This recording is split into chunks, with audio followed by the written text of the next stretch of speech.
We're Chris and Katie Brockett. This is my lovely wife, Katie, whom I love.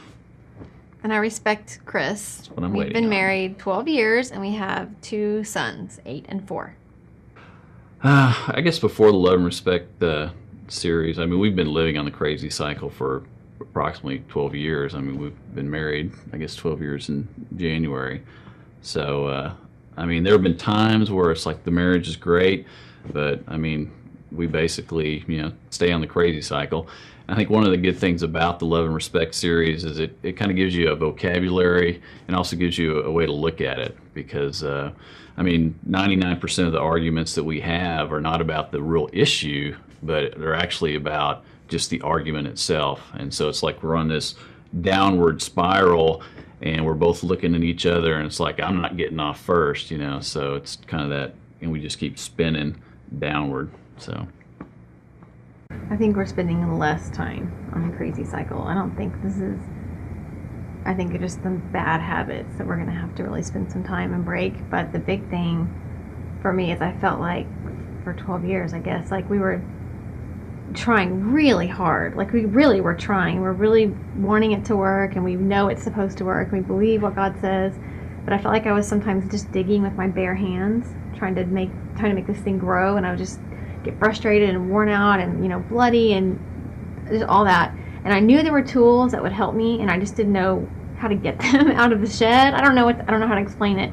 And I felt like this whole Love and Respect thing has been like, here you go. I mean, if you choose to use these, they're right in front of you, and it sure makes life a lot easier, and you get so much more accomplished. And so that's been nice whenever I find myself just going back to being my normal self, selfish and disrespectful. I say this is so much easier if I would just put down my old ways and pick up, some respect and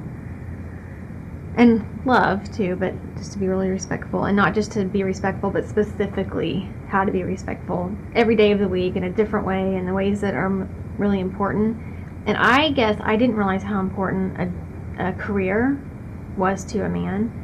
And I just assumed that everyone was like me, where it's important, but your family's so much more important. You can just switch off careers however is convenient for your kids, and it doesn't really matter what you're doing. And that was kind of a slap in the face because, I've really insisted on Chris changing careers a couple times for me. And I don't think it was until maybe 2 weeks ago that I didn't really realize what I was asking. And it's been a big deal for him. And he's done it anyway because he loves me, but that I didn't appreciate it like I really should have, and show the respect that he needs for his job, no matter what he's doing. So it doesn't really matter what he's doing, just that he does it his best, and it's important to him. And he can't really give me anything at home unless he's doing his best at his job, which I appreciate him doing. That's probably the biggest thing for me. How'd her voice level? The significance of the respect. I mean, it seems like a lot of times, because we've gone through all types of marriage material and his needs, her needs, 5 love languages, which are all good, but the love and respect, the issue of respect for me, like it just really hit home. And I was like, yeah, that is really a big issue for me. It's like I need her to love me, but the way that she can love me best is by showing me respect. And whenever she is disrespectful to me, it's just that much harder of a hurdle to get over in our relationship. So that's like a real big spin on the crazy cycle. My needs are so different from Chris's. And for example, I know I need the face-to-face time. It's such a big deal for me, but I wasn't able to put that into words or even to really appreciate that was a real need that God gave me.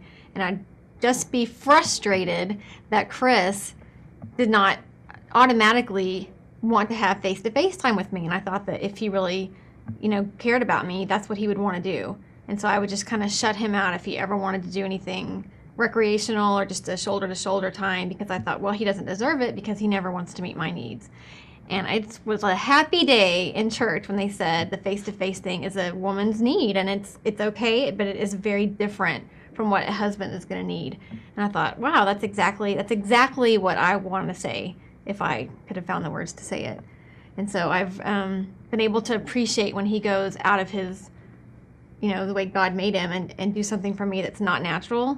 And I'm really trying hard to reciprocate by spending shoulder-to-shoulder time with him and appreciate the things he likes to do, which is to not ask him a lot of questions and talk to him all the time.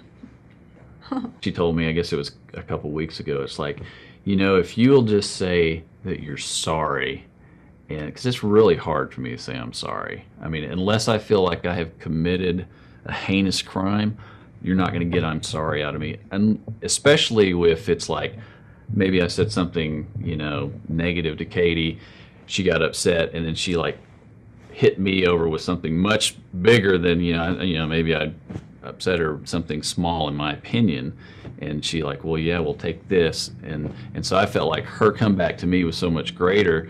So I'm like, I'm not going to apologize to her. She needs to apologize to me. But she was able to say, when you tell me that you're sorry, and especially if you say, would you please forgive me?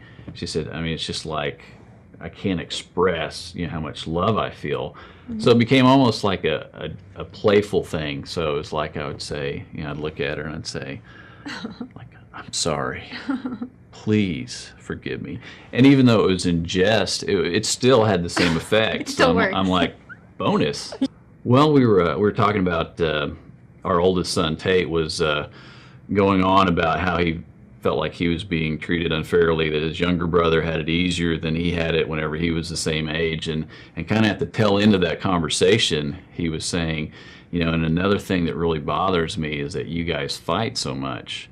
And it was just, another reminder of when you live on the crazy cycle, just how much it can affect your children. And so that's a big incentive for us to really not just live in the status quo, just continually spinning, but, to get off, not just for our marriage, but also for our children.